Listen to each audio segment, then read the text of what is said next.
হযরত ওমর রাদিয়াল্লাহু তাআলা আনহু বলে, শোনো, এই আয়াত কোন দিন কোথায় কার উপরে নাজিল হয়েছে আমি সব জানি। বলে এই আয়াত আরাফার দিন, দিনটা ছিল জুমাবার, জাবালে রহমতে মুহাম্মাদুর রাসূলুল্লাহ সাল্লাল্লাহু আলাইহি ওয়াসাল্লামের উপরে আল্লাহ তাআলা নাজিল করেছেন। বলে এই আয়াতের এমন কি বৈশিষ্ট্য যে যদি তাওরাতে নাজিল হতো ওই দিনটাকে তারা ঈদের দিন বানায় নিত। বলে এই আয়াতের মধ্যে আল্লাহ সুবহানাহু ওয়া তাআলা আমাদের জন্য আমাদের সংবিধান, আমাদের জীবন ব্যবস্থা, আমাদের দ্বীন আল্লাহ তাআলা পূর্ণাঙ্গ করার ঘোষণা দিয়েছে। আল্লাহ রাব্বুল আলামিন আমার আপনার নবীর আগে যত নবী এসেছে কোন নবীর কাছে দ্বীন পরিপূর্ণ হওয়ার ঘোষণা আল্লাহ তাআলা দেন নাই। আল্লাহ তাআলা এই আয়াতে আমাদেরকে জানায় দিলেন।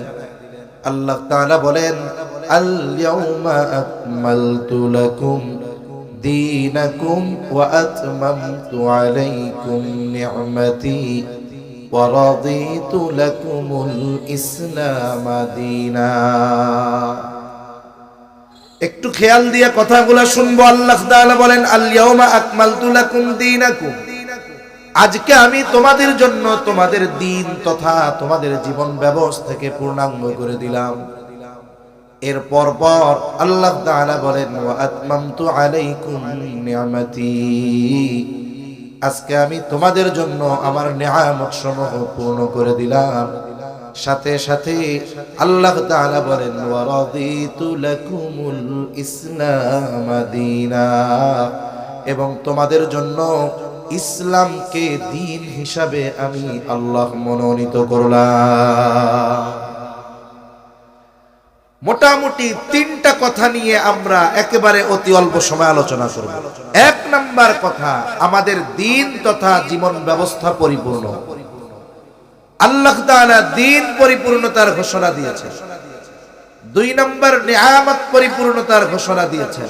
তিন নাম্বার, এই দ্বীন তথা ইসলামকে আমাদের জন্য মনোনীত জীবন ব্যবস্থা, এই জীবন ব্যবস্থা হিসাবে ইসলামকে আল্লাহ তাআলা মনোনীত করেছেন। ইন্নাদ দীনা ইনদাল্লাহিল ইসলাম, আল্লাহ তাআলার কাছে একমাত্র মনোনীত জীবন ব্যবস্থার নাম কি? জোরে বলেন, এই ইসলাম। এটা কি আমার ব্যক্তিগত জীবনে লাগবে? জোরে বলেন, আমাদের ব্যক্তিগত জীবনে ইসলাম লাগবে? পারিবারিক জীবনে লাগবে?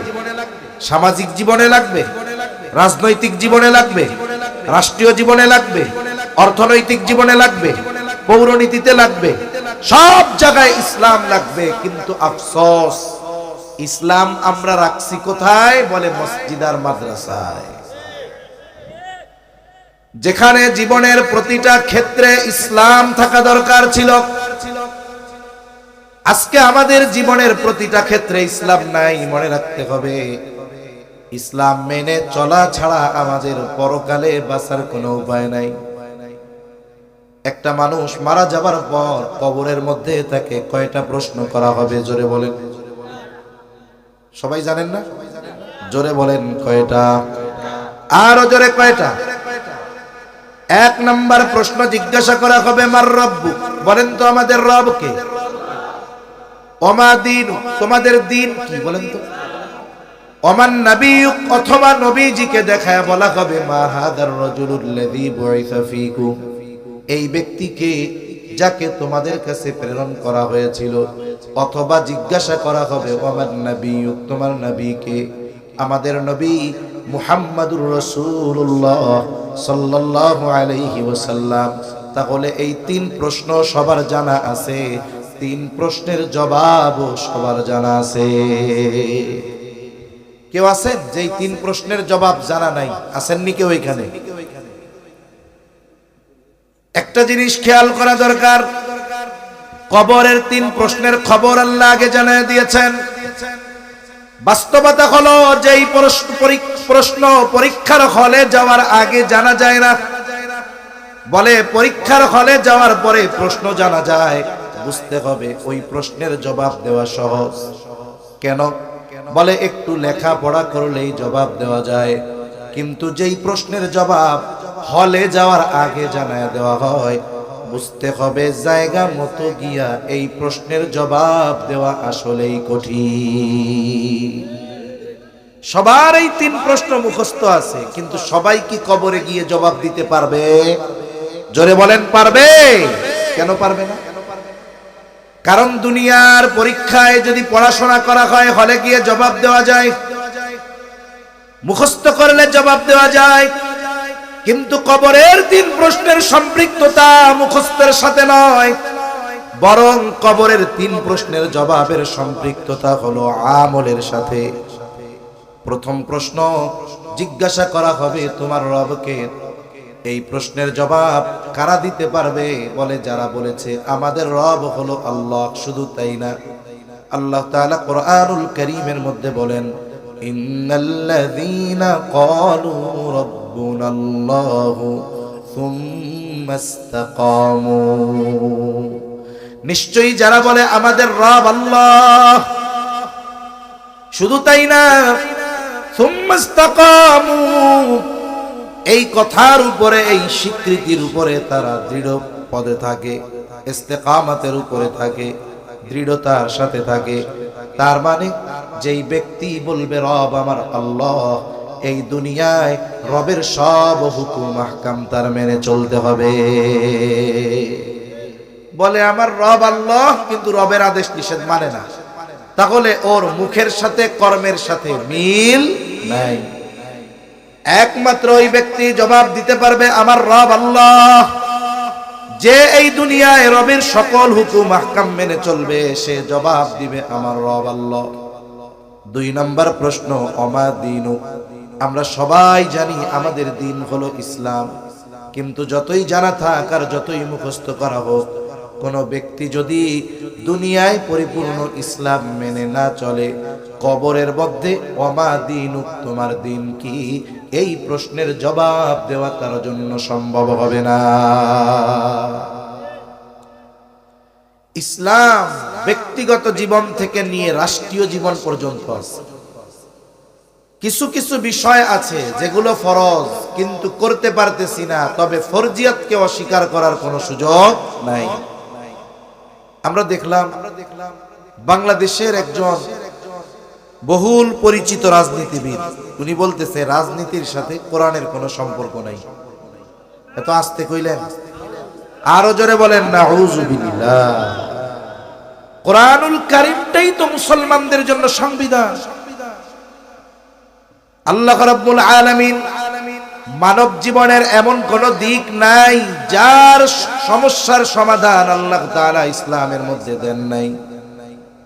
এই জন্য সর্বপ্রথম ইসলাম প্রতিষ্ঠিত করতে হবে আমার ব্যক্তিগত জীবনে, এরপরে বলে পারিবারিক জীবনে, এরপরে সামাজিক জীবনে।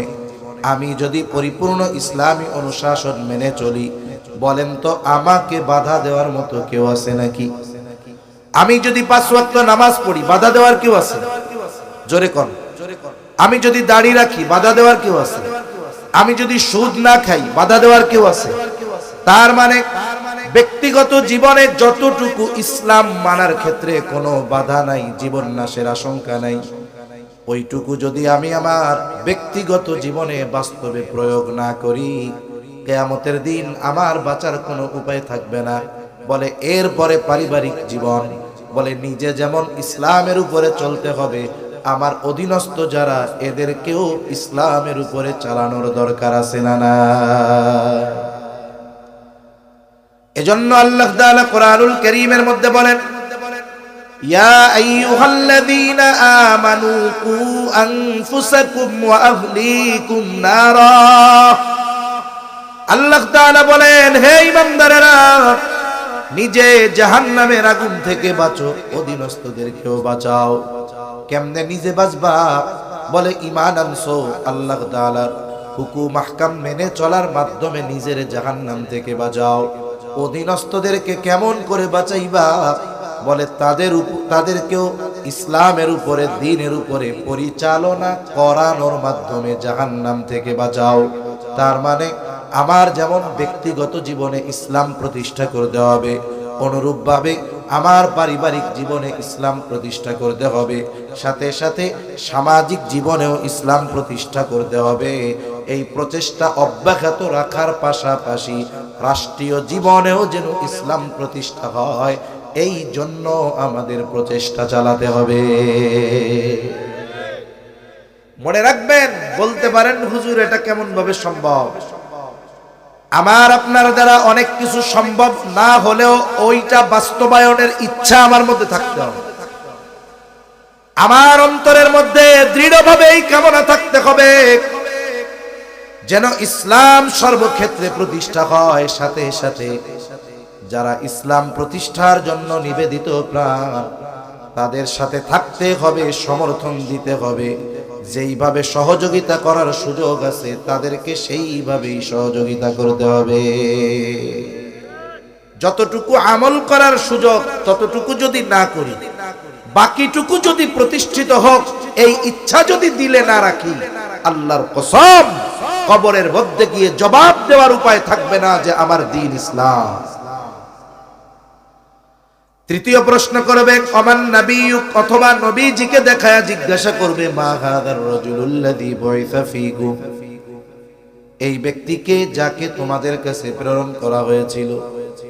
বলে যেই ব্যক্তি দুনিয়ায় নবীর আদর্শে আদর্শিত হয়েছে, নবীর সুন্নাতের অনুসরণ করেছে, ও জবাব দিবে হাদা নবিয়্যুনা মুহাম্মাদুর রাসূলুল্লাহ সাল্লাল্লাহু আলাইহি ওয়াসাল্লাম।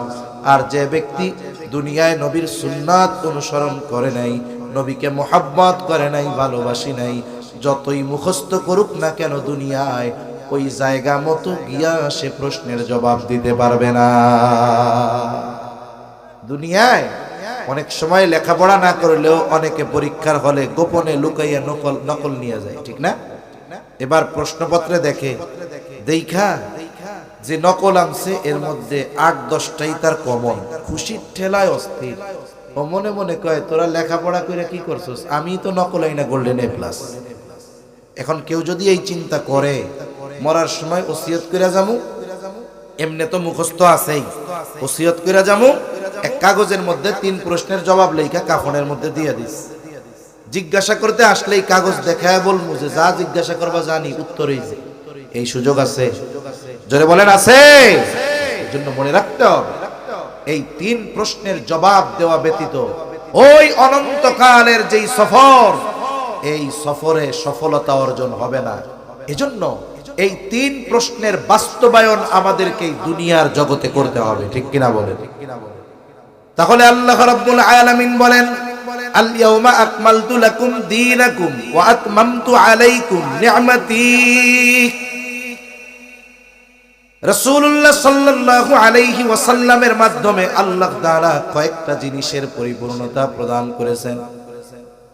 এর মধ্যে অন্যতম হলো এই দ্বীন।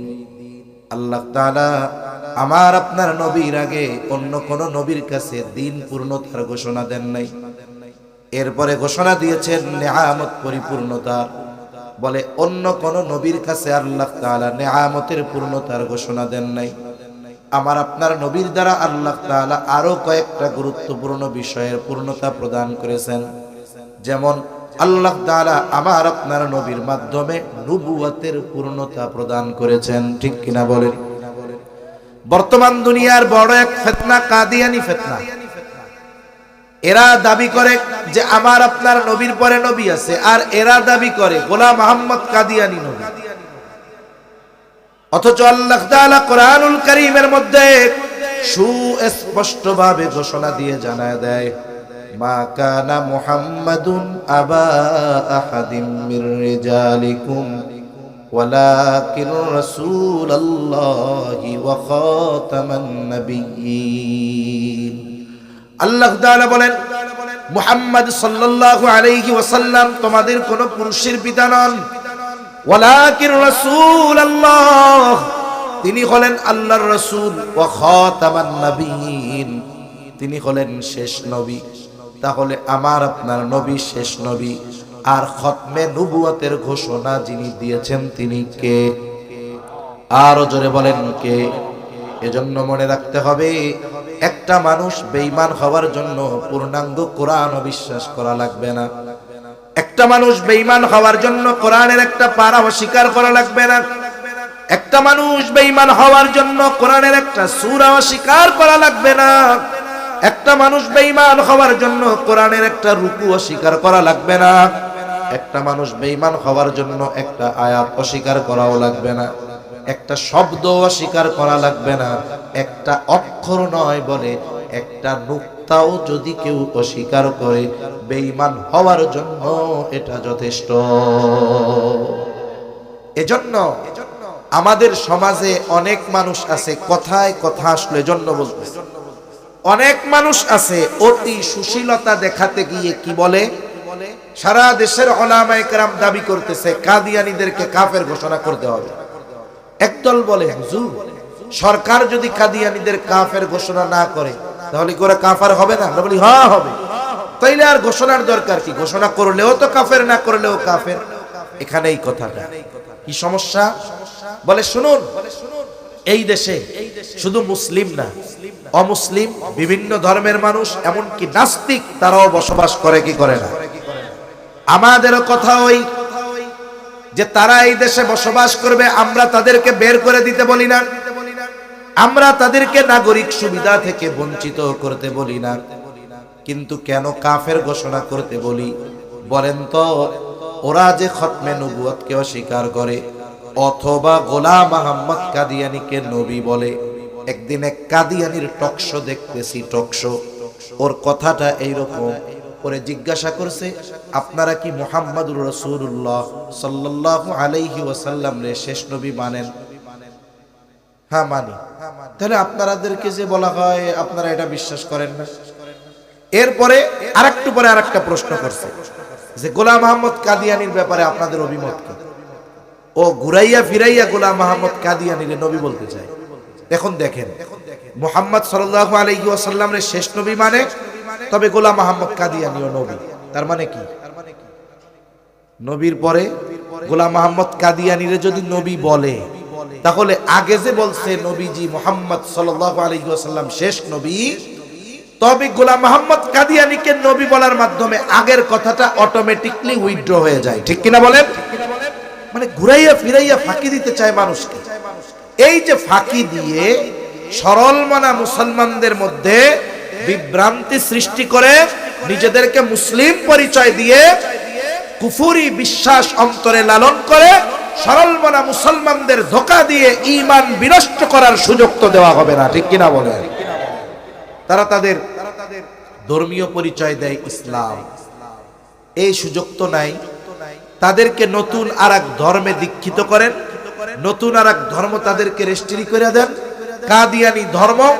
ওই পরিচয়ে তারা এদেশে বসবাস করুক, কিন্তু আমার আপনার নবীকে শেষ নবী না মেনে গোলাম মোহাম্মদ কাদিয়ানীকে নবী মেনে এই দেশে মুসলিম পরিচয়ে বসবাস করার সুযোগ দেওয়া ঠিক হবে না। ধর্ম পরিচয় পাল্টায়া এরা বসবাস করুক, কোনো আপত্তি নেই। সমস্যা এইখানে যে মুসলিম পরিচয় দিয়ে অমুসলিম মার্কা কাজ করবে, এ সুযোগ দেওয়ার সুযোগ আছে। এজন্যই এদেরকে রাষ্ট্রীয়ভাবে কাফের ঘোষণা করা জরুরি, যাতে করে এদের পরিচয়টা পরিষ্কার হয়ে যায়। সরল মনা মুসলমান না বোঝার কারণে এই মানুষগুলো গোমরাহির মধ্যে পড়ে যাচ্ছে, মানুষগুলো ঈমান হারা হয়ে যাচ্ছে। দেখা যায় এই ষড়যন্ত্র তারা তলে তলে চালিয়ে হাজারো সরল মনা মুসলমানদেরকে বেঈমান বানাচ্ছে। ঠিক কিনা বলে? তাহলে নবীর দ্বারা আল্লাহ তাআলা নবুয়তের পূর্ণতা দিয়েছেন, আরেকটা পূর্ণতা দিয়েছেন বলে উত্তম আখলাকের পূর্ণতা আমার আপনার নবীর মাধ্যমে আল্লাহ তাআলা দিয়েছেন। আমার আপনার নবীজিও বলেন আনা খাতামুন নবিয়্যিন লা নাবিয়্যা বাদি, আমি শেষ নবী, আমার পরে আর কোনো নবী নাই। আর উত্তম আখলাক প্রদানের ব্যাপারে নবীজি সাল্লাল্লাহু আলাইহি ওয়াসাল্লাম বলেন ইন্নামা বুইসতু লিউতাম্মিমা মাকারিমাল আখলাক। নবীজি সাল্লাল্লাহু আলাইহি ওয়াসাল্লাম বলেন আমাকে উত্তম চরিত্রে পূর্ণতা প্রদানার্থে প্রেরণ করা হয়েছে। তার মানে আমার আপনার নবীর আগে যত নবী ছিল সব নবী উত্তম চরিত্রওয়ালা, কোনো সন্দেহ নেই। কিন্তু আমার আপনার নবী শুধু উত্তম চরিত্রওয়ালা নবী নয়, আমার আপনার নবী হলেন উত্তম চরিত্রে পরিপূর্ণতা দান করনেওয়ালা নবী। তাহলে আমার আপনার নবীজির মাধ্যমে আল্লাহ তাআলা শরীয়তের পূর্ণতা দিয়েছেন। এরপর পর নিয়ামতের কথা আল্লাহ বলেছেন। সাথে সাথে আল্লাহ তাআলা ইসলামকে আমাদের জন্য মনোনীত জীবন ব্যবস্থা হিসাবে অভিহিত করেছেন। এখানে খুব গুরুত্বপূর্ণ একটা কথা আছে। আল্লাহ তাআলা বললেন, আল ইয়াউমা আকমালতু লাকুম দীনাকুম ওয়া আতমামতু আলাইকুম নি'মাতি। আল্লাহ তাআলা দ্বীন পূর্ণতার ঘোষণা দেওয়ার সাথে সাথে নিয়ামত পূর্ণতার ঘোষণা দিয়েছেন। আচ্ছা, নবুয়ত পূর্ণতার ঘোষণা তো আরেক জায়গায় দিয়েছে, তাহলে আল্লাহ তাআলা নিয়ামত পূর্ণতার ঘোষণা আরেক আয়াতে দিত, দ্বীন পূর্ণতার ঘোষণার সাথে সাথে নিয়ামত পূর্ণতার ঘোষণা আল্লাহ কেন দিলেন? কথা কি বুঝতে পারতেছেন? কেন দিলেন? বুজুর্গানে দ্বীন বলেন, যেখানেই পরিপূর্ণ দ্বীন, একমাত্র সেই জায়গায় আল্লাহ দিবেন পরিপূর্ণ নিয়ামত।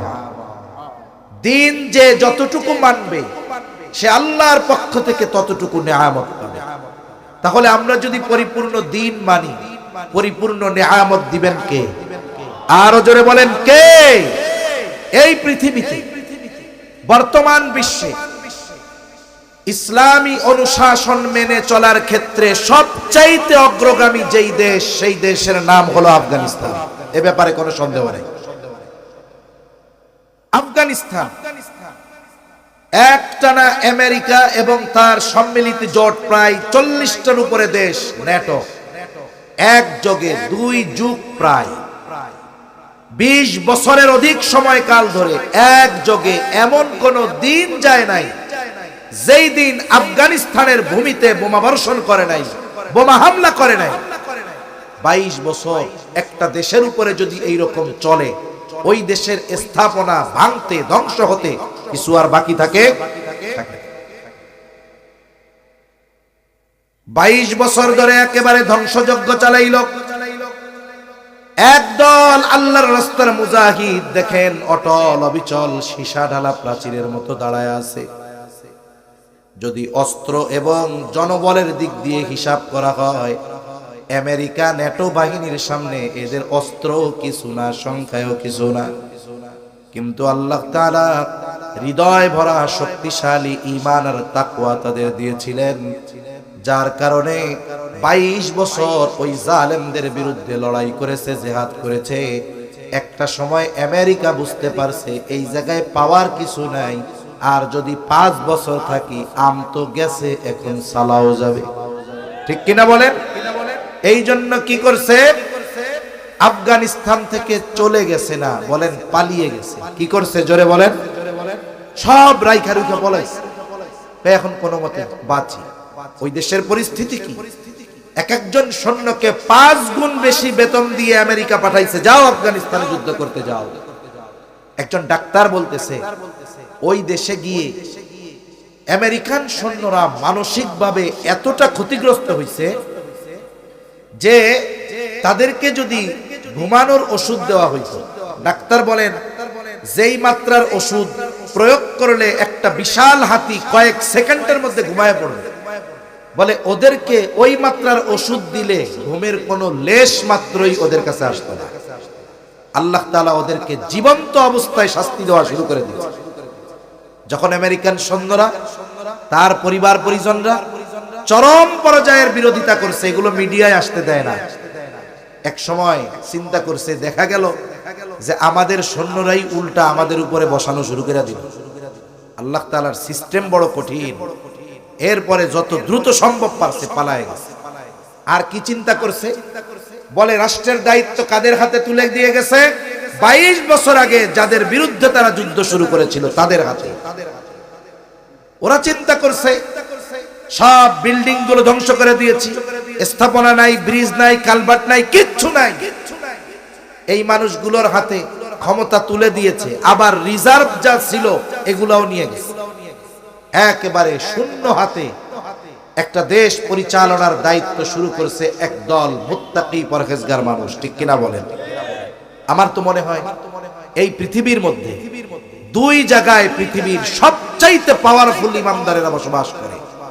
একটা হলো ফিলিস্তিনের অবরুদ্ধ গাজার মধ্যে, আর একটা হলো ওই আফগানিস্তানে। এদের ইমানের পাওয়ার কি? আর যখন কোন জনপদের অধিবাসী ঈমান এবং তাকওয়ার দিক দিয়ে শীর্ষে উঠে যায়, দুনিয়ার কোন আসবাব যদি তাদের কাছে নাও থাকে, আল্লাহ তাআলা আসমান এবং জমিনের বরকতের দরজা খুলে দেয়। আল্লাহ তাআলা কোরআনুল কারীমের মধ্যে বলেন, ওয়ালাউ আন্না আহলাল কুরা আমানু ওয়াত্তাকাউ লাফাতাহনা আলাইহিম বারাকাতিম মিনাস সামাই ওয়াল আরদ।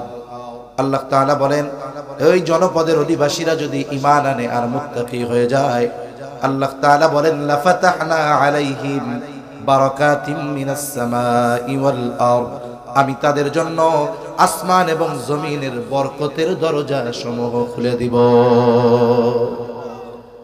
প্রথম দেখতাম আমাদের দেশের মিডিয়া, আমাদের দেশের দুর্নীতি, আমাদের দেশের চোরাকারবারি, আমাদের দেশের গুম খুন, এগুলো বাদ দিয়ে আফগানিস্তান নিয়ে পড়ে থাকতাম। ওই সময় তো আমাদের দেশ থেকে কোটি কোটি ডলার পাচার হচ্ছে, আপনারা মনে হয় জানতেন না। সাংবাদিকদের কলম অবরুদ্ধ করে রাখা হয়েছে 5 কোটি টাকার একটা প্লট দিয়ে। মেইন স্ট্রিম মিডিয়ার সাংবাদিকদেরকে বলা হয়েছে, তোমরা শুধু আমার প্রশংসাই করবা, উন্নতি উন্নতি জিকির করবা, খবরদার দুর্নীতি মুখে নেওয়া যাবে না। মুখ কেমনে বন্ধ করবো? কয় যা পূর্বাচলে তোদের একটা প্লট দিয়ে দিলাম, একটা প্লট যার দাম কমপক্ষে 5 কোটি টাকা। কয় কোটি? এরপরে আবার বাড়ি বানানোর জন্য বাজেট পাস হওয়ার আগে আল্লাহ ওনারে বাস দিয়ে দিয়েছে। উনি যদি আর কিছুদিন থাকতে পারতেন, আমাদের দেশের যারা চামচা ছিল এই দেশ ধ্বংস করার জন্য, এই দেশের main stream media, electronics media, print media যারা আছে, এদের দায় কম নয়। ঠিক কিনা বলেন? এরা দেশের দুর্নীতি, মুসলমানদের উপরে, ইমামদারদের উপরে, উলামা ইকরামের উপরে নজিরবিহীন যেই জুলুম অত্যাচার, এগুলোকে গোপন করে উন্নতি জিকির করে ওনারা দেশের বাস্তব অবস্থাকে গোপন রেখে এই দেশটাকে ধ্বংসের অতল গহ্বরে তারা নিয়ে গিয়েছে। ঠিক কিনা বলেন? এগুলো বাছাই করে বের করা দরকার। ওইগুলাই এখন পাল্টা লেখে স্বৈরাচারী সরকার, অথচ ও 5 কোটি টাকার জমি একটা নিয়ে বসে আছে। এরা মুনাফিক। মনে রাখতে হবে, মুনাফিকরা যখন ইমানদারদের কাছে যাইতো কি বলতো? আরে আমরা তো তোমাদের সাথেই আছি। আবার মুনাফিকদের কাছে যখন যাইতো, কাফেরদের কাছে, আরে বলতো না, আমরা তো ওদের সাথে একটু উপহাস করি, মজা করি। এগুলো কিন্তু তারা, এগুলো জাতির ধ্বংসের বিষ দাঁত মুখে নিয়ে ওরা বসে আছে। সেজন্য সাবধান, আমাদেরকেও সতর্ক থাকতে হবে। ঠিক কিনা বলেন? কি খবর দেয়? আফগানিস্তানের মানুষ না খাইয়া মরে যেতেছে, কিন্তু ওই দেশের মানুষের কোনো অভিযোগ নেই। এরপরে কয়দিন পরে দেখলাম লেখছে, আফগানিস্তানের কন্যারা, মেয়েরা এখন থেকে আর শিক্ষিত হতে পারবে না, মূর্খই থেকে যাবে। কি হয়েছে? এই স্কুল কলেজ বন্ধ করে দিছে। এরপরে কি দিছে? কয় তালেবান সরকার মহিলাদের জন্য মার্কেটে যাওয়া নিষেধ করে দিয়েছে। এমন ভাবে উপস্থাপন করে, আমরা চিন্তা করি কি হইতেছে এইগুলা। 1 বছর নয় ঘুরতে কি দেখলাম যে আফগান সরকার নারীরা যেন নির্বিঘ্নে নিরাপত্তার সাথে উচ্চ শিক্ষায় শিক্ষিত হতে পারে, তারা সেই ব্যবস্থা করেছে। ঠিক কিনা বলে? সাথে সাথে নারীদের জন্য আলাদা মার্কেট করছে, A to Z। কোন পুরুষ ওখানে থাকবে না, সব নারী বেচা কেনা করবে, নারী কিনবে, নারী কাস্টমার, নারী A to Z সব নারী, যেন কোন পুরুষ তাদের উপরে কোন ধরনের কোন খারাপ কিছু করতে না পারে, খারাপ দৃষ্টি যেন না দিতে পারে। নারীদের সম্মান, ইজ্জত, আবরু, হেফাজতের ব্যবস্থা তারা আরো করেছে। ঠিক কিনা বলে? আল্লাহ তাআলা কি দিছে তাদের একটু খেয়াল করেন। কিছুই নাই হাতে। আমেরিকা চিন্তা করছিল কয়দিন পরে আফগানিস্তানের মানুষই এদের বিরুদ্ধে বিদ্রোহ শুরু করবে, যে তোমাকে ক্ষমতা নিতে কইছে কেন? আগেই ভালো ছিলাম, আগেই ভালো ছিলামের গল্প শুনেন না মাঝে মধ্যে? হ্যাঁ, যা হয়েছে আগেই ভালো ছিলাম। কিন্তু যারা শাসনভার হাতে নিয়েছে, বলেন তো ঈমানের দিক দিয়ে এই পৃথিবীতে তারা সবচাইতে পাওয়ারফুল, তাকওয়ার দিক দিয়ে পাওয়ারফুল। এই আল্লাহর বান্দাগুলো 3 বছর চলতেছে মাত্র খালি হাতে দেশ পরিচালনা। এখন এই পৃথিবীতে অর্থনীতির দিক দিয়ে যাদের মুদ্রার মান সবচাইতে বেশি ঊর্ধ্বমুখী, সেই দেশটার নাম হলো আফগানিস্তান। প্রযুক্তির দিক দিয়ে উৎকর্ষতা কত হয়েছে বলে এই পৃথিবীর সর্বাধুনিক গাড়ি প্রযুক্তি সম্পন্ন গাড়ি তারা প্রস্তুত করতেছে। শুধু তাই না, 1-1.5 বছর আগেই তো দেখলাম কৃষি ক্ষেত্রে বিপ্লব, মরুভূমির মধ্য দিয়ে কৃত্রিম খাল নিয়ে গেছে, শুরু হয়েছে আনার বেদানা ডালিম চাষ, ওইটারে জুস বানাইতেছে। সারা পৃথিবী অবাক, একটা দেশ 1 বছর পার না হইতেই ওই জুস উৎপাদন করে বহির্বিশ্বে রপ্তানি করতেছে। বাংলাদেশ সিরিয়ালও পায় না কেনার জন্য, আমেরিকা আগে কিনে, কারণ বুঝে, ওরাও জানে যে এই মানুষগুলোর বিরুদ্ধে আমরা যতই যাই না কেন, এরা যেই প্রোডাক্ট বানাবে ওর চাইতে সেফ ফুড, নিরাপদ খাদ্য আর কোনো কিছু হতে পারে না। এই আমেরিকা ওদের জুসের সবচাইতে বড় কাস্টমার। আবার কি হলো দেখেন, আল্লাহ তাআলা তেলের খনি পাওয়া দিয়েছে, উঠাবে কেমনে? কয় মোল্লাদের মাথায় আল্লাহ এমন বুদ্ধি দিয়েছে, দেশীয় প্রযুক্তিতে তেল ওঠানো শুরু করে দিয়েছে। এজন্য ইমানদার যখন পরিপূর্ণ ঈমানের উপরে থাকে, তাকওয়ার উপরে থাকে, দ্বীনকে যখন পরিপূর্ণ মেনে চলার চেষ্টা করে, বলে আল্লাহ রব্বুল আলামিন তাকেই পরিপূর্ণ নিয়ামত প্রদান করে।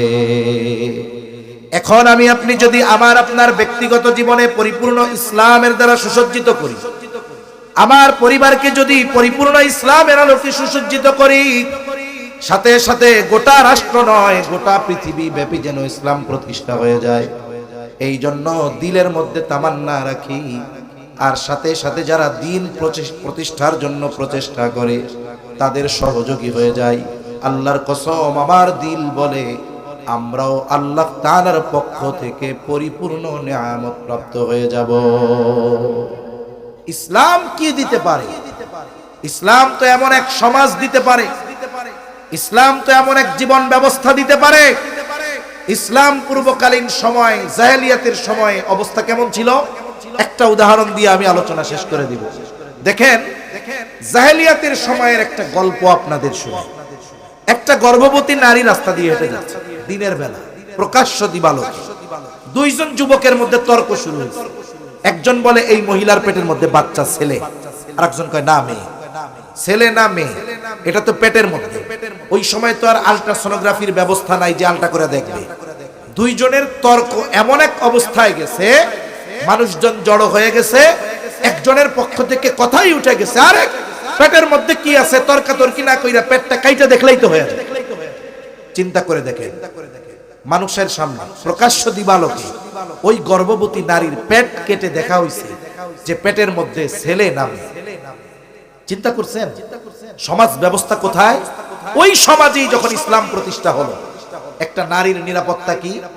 বলে সুদূর পথ যদি কোনো নারী অতিক্রম করে, ওই সানআ থেকে হাজারামাউত, এই সুদীর্ঘ পথ, কোন নারী যদি রাতের বেলায় একাকী তার সফর করারও প্রয়োজন হতো, সেই সুদূর সানআ থেকে হাজারামাউত পর্যন্ত রাতের আধারে যদি একটা মেয়ে, যুবতী মেয়েও যদি পথ চলতো, একটা যুবক একটা পুরুষ এমন ছিল না যে ওই ছেলেটা, ওই যুবকটা ওই মেয়েটার সামনে গিয়ে তার পথরুদ্ধ করে দাঁড়াবে। এতটা জীবনের নিরাপত্তা, মানুষের নিরাপত্তা ইসলাম আমাদের দিতে পারে। কিন্তু আফসোস, সেই ইসলাম, যেই ইসলাম পূর্ণাঙ্গতার ঘোষণা পাইলে ইহুদিরা ঈদের দিন বানায় ফেলতো, সেই ইসলামের পূর্ণাঙ্গতার ঘোষণা আমরা আমাদের নবীর মাধ্যমে পেয়েছি। পরিপূর্ণ নিয়ামত আল্লাহ তাআলা পরিপূর্ণ করার ঘোষণা দিয়েছেন। আল্লাহ তাআলা আমাদের জীবন ব্যবস্থাকে, ইসলামকে মনোনীত করেছেন জীবন ব্যবস্থা হিসাবে। আফসোস, সেই দিন আমরা তো মানি না। দিন মানি না তো নিয়ামত পরিপূর্ণ পাই না। আল্লাহ তাআলা যেই দিন আমাদের জন্য মনোনীত করলেন, সেটা প্রতিষ্ঠা করার জন্য আমরা কোন ধরনের প্রচেষ্টা করতেছি না। মনে রাখতে হবে, সুযোগ আমার আপনার বারবার আসে না। আমাদের শীর্ষস্থানীয় উলামায়ে কেরাম আমাদেরকে যদি দিন প্রতিষ্ঠার জন্য সকল মুমিনদেরকে ঐক্যবদ্ধ হয়ে কোন কর্মসূচির জন্য আহ্বান করে, নিজের জন্য নয়, দলের জন্য নয়, ইসলামের জন্য, আল্লাহর আইন বাস্তবায়ন করার জন্য, মনে রাখতে হবে ইমানদার, তুমি আমি যদি ওই ডাকে সাড়া না দেই, তাহলে তোমার আমার কপাল পোড়া। ঠিক কিনা বলেন? ডাকে সাড়া দিতে হবে। প্রতিষ্ঠা যদি নাও হয় সর্বোচ্চ প্রচেষ্টা আমাদের করতে হবে। জিহাদের ময়দানে যখন কোন মুজাহিদ আল্লাহর রাস্তায় জিহাদ করার জন্য যায়, বলুন তো আল্লাহ তাআলা কিয়ামতের দিন তাকে জিজ্ঞাসা করবে তুমি জিতলা না কেন, হারছো কেন? এটা জিজ্ঞাসা করবে না, কিন্তু আল্লাহ জিজ্ঞাসা করবে তুমি আল্লাহর জন্য, আমার জন্য যুদ্ধের ময়দানে যুদ্ধ করেছো কিনা। দল হেরে যাক ও মরে যাক, ও যদি আল্লাহর জন্য করে ও শহীদ, কিয়ামতের দিন আল্লাহ তাআলা ওর সম্মানকে বুলন্দ করে দিবে। ঠিক কিনা বলেন? এজন্য দিন যেন গোটা পৃথিবীব্যাপী প্রতিষ্ঠা হয়, দিলে তামান্না থাকবে আর সাথে সাথে আমাদের প্রচেষ্টা থাকবে।